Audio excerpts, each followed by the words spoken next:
family treasure. Does that mean the treasure belongs to the family, or that the family's the treasure? Yes.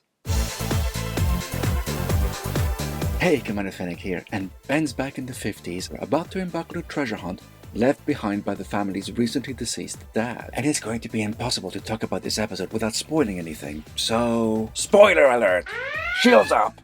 We have here a classic case of a treasure hunt adventure where Ben's one of 3 very different siblings and he works to keep them together. Meanwhile, Addison's getting married today. Today? No time like the present. Sounds like someone's keen to get her shackled, and fast. And Ian's chip misadventure is coming back home to roost. Don't forget, Ben leaped last time before having time to warn Hannah about her husband's medical condition. That's all quite a lot to deal with in 40 minutes. Well, to be fair, most of it isn't.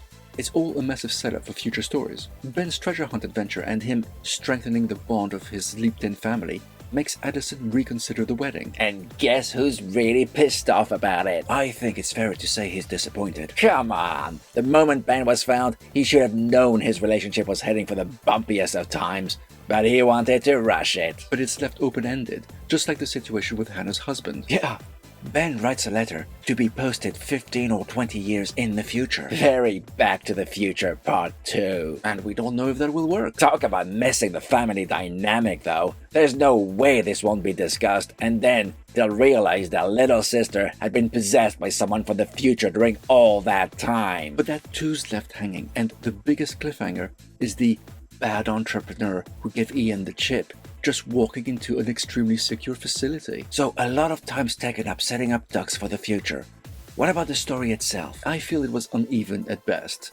You know me, I love a good treasure hunt, but this one felt off. What do you mean? Well, consider this. Their dad left them clues all the way to the final location of the treasure, but none of the sisters stopped for 1 second to think if he'd gone that far, he would have found the treasure himself. I enjoyed the riddles. Yeah, they were fun, but there were 2 major events that were there just to give some mild peril, but really nothing more. The lawyer, that's one of them. He reappears out of the blue, kills the bartender so you know he's a threat, and then disappears never to return? What was the point of him? I had fully expected him to be at the church at the end. Guys, that's cause he was crushed when the cave collapsed. Oh. Well spotted. And the trap was ridiculous. Removing the box opens the damn spillways, which just release some water down the old village's path.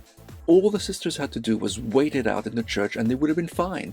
Instead, they get stuck right in the middle of it, behind a rock. Well, what about the fact the treasure was at home all along? That felt like it was taken straight out of the Tintin graphic novel Red Rackham's Treasure, where the exact same thing happened. What about the non-binary issue? With Dean? I thought it was well handled. It didn't come as a surprise, and it was interesting to see how a person from the 50s would explain how they felt. With a little help from modern terminology. Thanks to Ben. It didn't take over the whole episode as happened last season, and I thought it was done in a very simple way, which maybe could help some people or families out there watching this.